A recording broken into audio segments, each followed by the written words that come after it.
오늘 나누는 이 모든 말씀이 우리에게 잘 적용이 되어서 예수님의 이 가르침이 우리의 모든 삶의 모든 부분에 지혜롭게 행해지는 것이 나타났으면 좋겠어요. 하나하나 배우면서 계속 이제 마태, 마가, 누가, 요한복음, 예수님의 가르침부터 나중에 또 바울이 교회들을 향하여 했던 모든 가르침들을 잘 묵상하고 적용하면 많은 것을 이겨낼 수가 있어요. 그 지혜가 우리에게 필요한 거죠. 이미 다 기록되어 있는데 우리가 모르는 게 너무 많아요. 묵상하면 묵상할수록 더 풍성하게 깨달아지고, 저도 지금도 깨달아지고 있어요. 많이 알았는데 더 깨달아지고 있어서 성경을 탐독해요. 사무엘 상하를 계속 탐독해요. 다윗이 지혜롭게 행했던 모든 것들을 닮고 싶고 배우고 싶고, 다른 어떤 것보다 거기서 지혜를 발견하고 싶어서 읽고 또 읽는데, 사무엘이 이새를 만나러 간 거기에서 많은 것들이 발견되어져요. 읽으면 성령께서 막 알려주세요. 이런 과정 속에서 너는 이렇게 행하라. 닥치지 않은 것에 대해서 어떻게 행해야 될지를 많이 알아졌어요. 성경의 구석구석에서 우리가 어떻게 이 삶을 인도받아야 될지 곳곳에 써 있는 거예요. 그래서 우리가 순간적으로 감동받고 순간적으로 불받고 이런 것도 중요하지만, 말씀이 든든하게 뿌리 깊게 내리면서, 그래서 교사가 중요한 거예요. 성경 교사가 우리는 잘 소화하고 메시지화해서 우리가 다른 어린아이들, 진짜 후대들을 잘 가르칠 수 있는 각 사람이 교사로 또 딱 다 준비되어져야 돼요. 묵상을 많이 하고 그게 삶에 적용된 사람만이 온전한 교사가 될 수가 있는 거잖아요. 우리는 그것을 같이 준비합시다. 진짜 그냥 예수 믿고 예수 천당 불신족 이것이 아니에요. 하나님의 나라와 그 나라의 일이 이루어지는 삶이 충만하게 적용되어지면서 그게 전달되어지는 거죠. 그 말씀들이 살아서 움직이면서. 그래서 누가 큰 자입니까? 작은 자의 질문.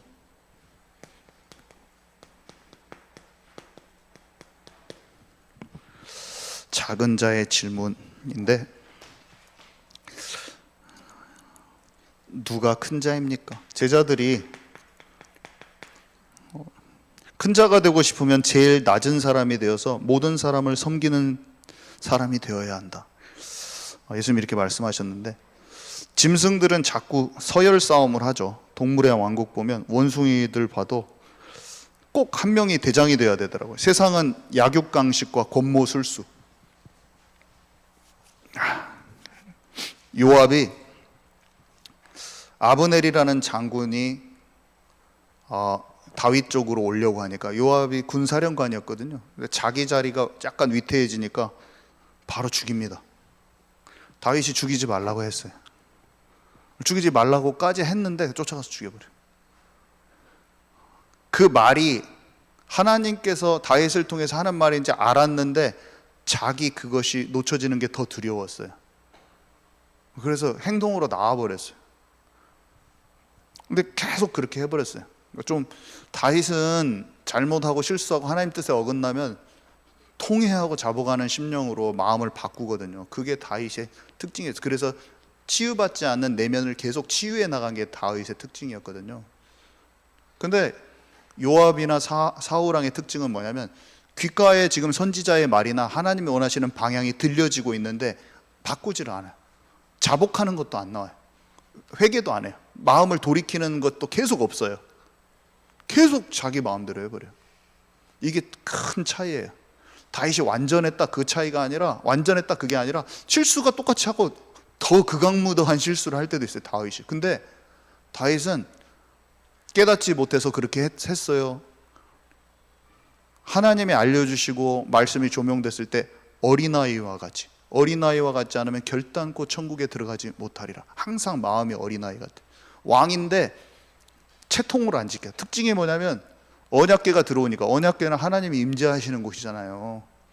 내가 그 궁정의 그 처마 밑에 있고 싶어요. 왕궁에 있는 것보다 그 주님의 전에 처마 밑에 있는 게 좋아요. 이런 고백을 하는 사람이 바지춤이 흘러나가도록 주님이 소중하게 여기시는 게 자기가 너무 즐거운 거예요. 바지가 흘러나가게 춤을 추는데 와이프가 보고 비웃잖아요. 그 자녀가 없어져 버려요. 후대 축복이 없어져 버려요. 다윗은 채통을 지키는 것, 다른 사람이 나를 어떻게 생각하는 것보다 하나님이 기뻐하시는데 기뻐할 줄 아는 마음이 있는 거예요. 하나님이 기뻐하는 곳에 내 마음을 던질 수 있는 사람인 거예요. 어린아이와 같지 않으면 결단코 천국에 들어가지 못하리라. 마음이 어린아이 같아요. 주님이 원하는데 즐거워하고, 주님이 싫어하는 것에 슬퍼하고, 같이 자기가 무너졌는데 주님이 슬퍼해. 막 상하고 통회하는 심령으로 나오는 자를 멸시치 않으시는 주님께 내가 나아갑니다. 상하고 통회하는 심령으로 어떤 사람은 안 되는데, 이 사람은 상하고 통회하는 심령까지 있고, 상하고 통회하는 심령으로 나오는 자를 주님께서 멸시치 않으시고 무제한적으로 용서해 준다는 그 사실도 알고 은혜의 보좌 앞에 담대히 나아가는 거예요. 그런 마음이 계속 있는 거예요, 다윗은.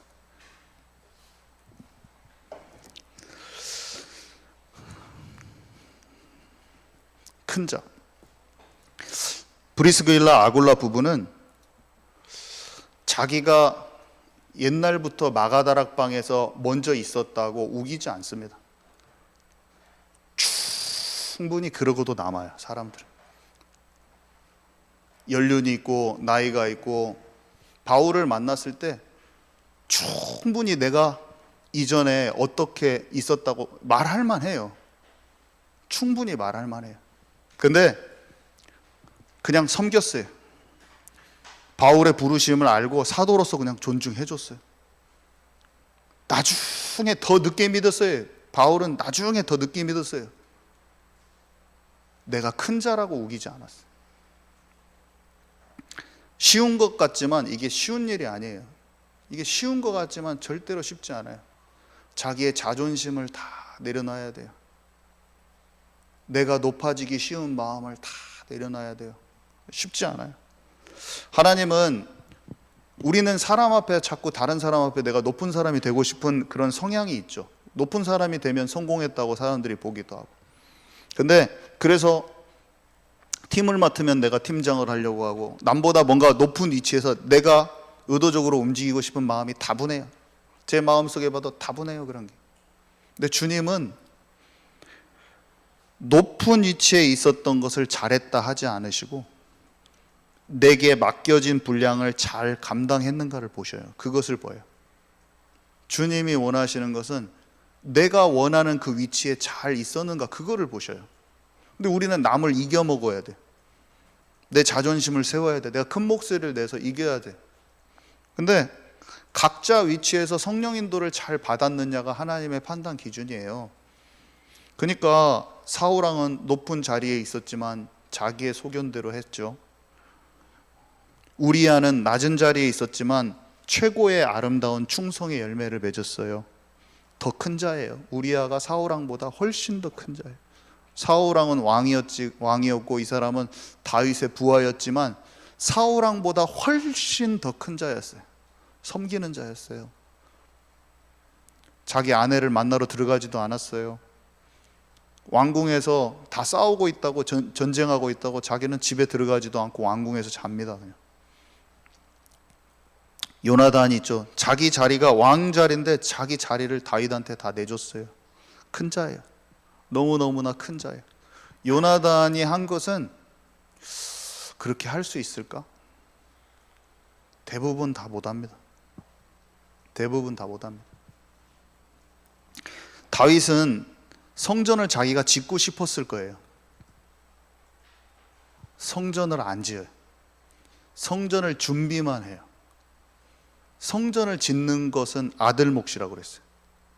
내가 다 해버리고 싶잖아요. 그 영광, 업적을 내가, 하나님의 좋은 거잖아요. 내가 하고 싶잖아요. 하지 않아요. 사울 왕은 사무엘이 드려야 될 제사를 자기가 드립니다. 사무엘을 기다렸다가 사무엘이 드려야 될 제사가 있거든요. 근데 왕인데 제사를 드리면 어떻게 보일까요, 사람들이? 우리 왕은 제사장의 목까지 하는구나. 멋있다. 정말 굉장하다. 사람들이 봤을 때 어마어마하다. 근데 그 몫이 아니었어요. 우리는 우리에게 주어진 분량을 충실히 하는 게 하나님이 진짜 그것을 기뻐하시는 거죠. 그것을 최고로 잘하는 거잖아요. 높아질 필요 없어요. 나의 맡겨진 역할과 분량을 잘 감당하면 돼요. 다시 한번 기억해야 돼요. 우리가 하나님의 지혜를 얘기했잖아요. 우리가 하나님의 지혜를 벗어나면 어떻게 될까요? 혼란스러워져요. 하나님의 지혜를 어긋나잖아요. 그러면은 마귀한테 공격당해요. 근데 별거 아닌 것 같은데 그 자그마한 지혜가, 하나님의 말씀의 지혜가 우리한테 임하잖아요. 그러면 이상하게 매끄럽게 돌아가.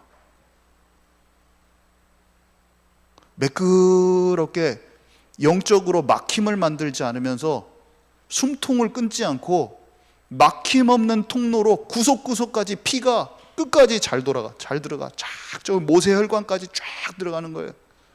피가 쫙 도는 거예요.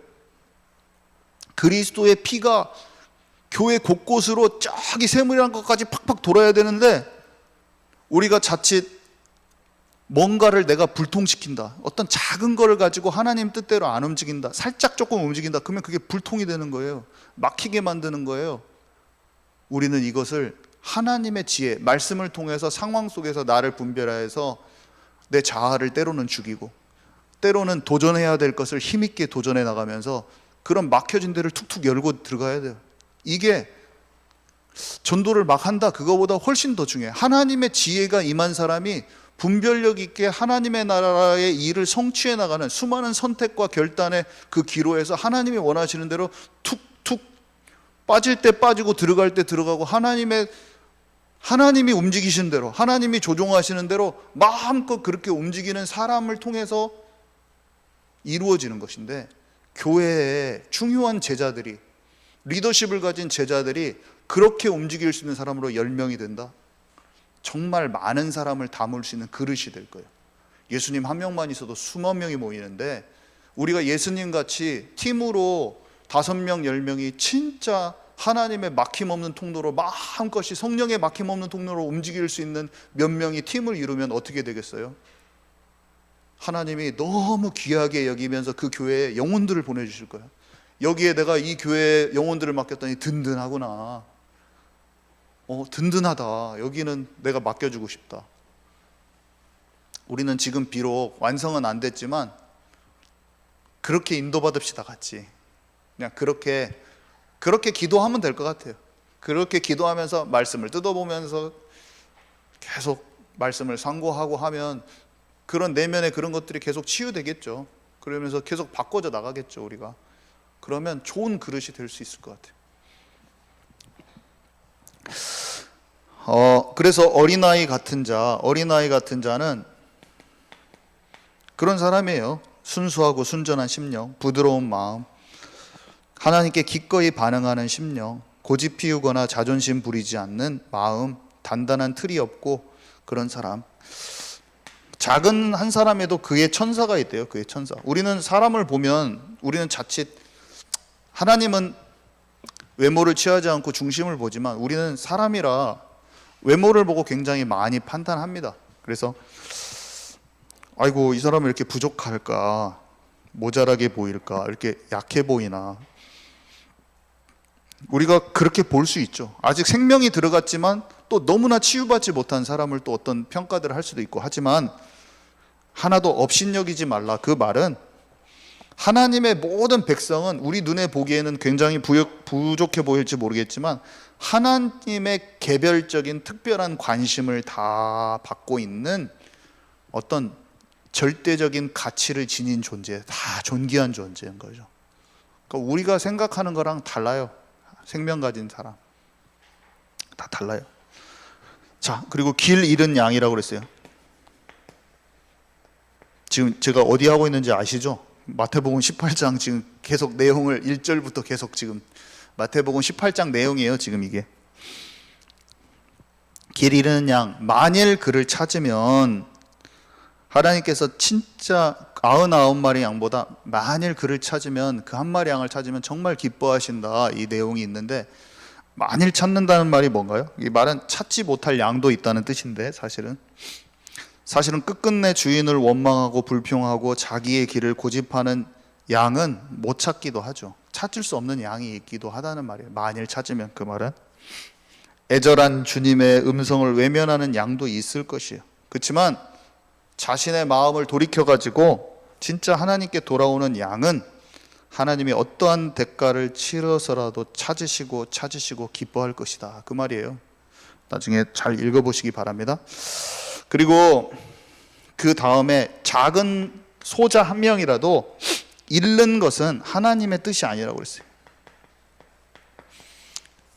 한 3, 4년 전에 전주에서 같은 해에 복음을 전했는데 그 학생이 2명이나 자살을 했었어요. 그러니까 복음을 같이 전했는데 자살했어요.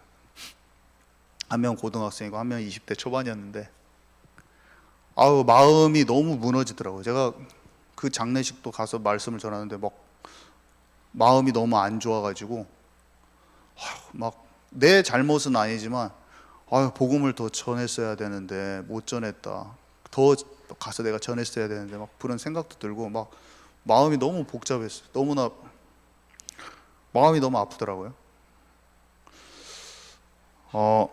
근데 얼마 전에 만난 어떤 중직자분이 자기는 진짜 하나님과 가깝고 또 사역도 열심히 하고 성실히 해왔는데 자기 자녀가 하나님께로부터 많이 멀어져 버렸어요. 그러니까 교회도 안 나오고 하니까 너무나 마음이 아프고 하시면서 자기의 모든 사역을 돌아보고 점검하는 시간을 갖는다고 이런 말씀을 하셨어요. 근데 그냥 그런 생각이 들더라고요. 제가 그때 그 애들 죽는 사건도 그렇고, 내가 진짜 온전한 전도자로 그들 앞에 섰었나? 뭐 이런 생각을 제가 하게 됐어요. 제가 갑자기 막 대단한 사람이 되고 갑자기 완전한 사람은 되지 않겠지만 그 한두 달 동안 계속 그 생각을 많이 했었어요. 그때 내가 진짜 복음의 권능이 나타나는 그런 사람이어서 진짜 치유할 수 있는 그런 사람이 못 됐나? 그런 건 아니지만 그래도 막 그 생각이 막 너무 많이 들고 마음이 괴롭더라고요. 나한테 달린 것은 아닌데 내 자신의 말과 행동이 조금이라도 연약한 성도를 실족하게 하고 나를 통해 비춰지는 그 믿음과 하나님이 왜곡되지 않았으면 좋겠다, 그런 생각이 들었고 또 지금도 들죠. 그러니까 자책한다기보다는 그런 마음들이 많이 들어요. 그래서 다윗은 막 자신을 욕하고 배신하고 조롱하면서 말했던 시므이의 말에 겸허하게 자신을 하나님 앞에 코람되어 했는데, 그러니까 이런 것들이 많은 것 같아요. 나의 진실과 나의 중심과 상관없이 많은 사람들이 사역자로 서면은 사역자도 비난도 많이 하죠. 비난은 무조건 받게 돼 있어요. 내가 그냥 불신자 집안에서 내가 믿는 자로만 돼도 자기네들은 못하면서도 굉장히 조금만 잘못하면 뭐라고 할 수도 있어요. 우리가 그런 거 많이 봤잖아요. 왜 그러냐면 들보가 있는데 못 보고 허물을 지적할 수밖에 없으니까, 모든 사람들은. 근데 그냥 그런 생각이 들더라고요. 어쩔 수 없으니까 그런 말은 허물은 더 덮어주고 내 자신의 부족함은 하나님께 더 털어내버리는 그냥 그런 사람이 돼야겠다, 그런 생각을 하게 되더라고요. 그래서 시간이 지날수록 다른 사람이 말하는 것은 맞을 수도 있고 틀릴 수도 있고 한데 내가 하나님 앞에 내 자신을 정확히 세우고 진짜 다듬어져 가고 하나님의 사람으로 온전케 돼야 되는 게 중요하다, 이런 생각이 들었습니다.